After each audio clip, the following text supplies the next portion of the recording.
একটি ভুল সিদ্ধান্তেই শুরু হতে পারে তৃতীয় বিশ্বযুদ্ধ। এক ভূখণ্ড যার জন্য ভারত ও পাকিস্তান লড়ছে ৭০ বছরেরও বেশি সময় ধরে। কিন্তু কেন এই যুদ্ধ থামছে না? ১৯৪৭ সালে ভারত ভাগ হওয়ার পর তৈরি হলো পাকিস্তান।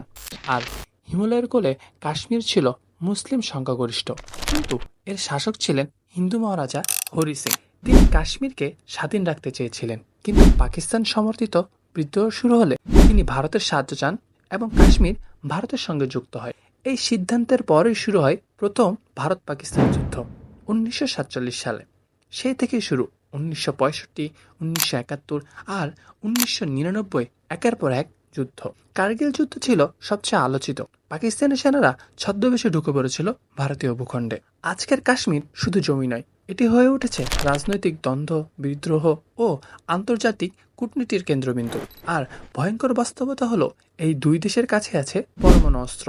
এক ভুল সিদ্ধান্তেই শুরু হতে পারে তৃতীয় বিশ্বযুদ্ধ।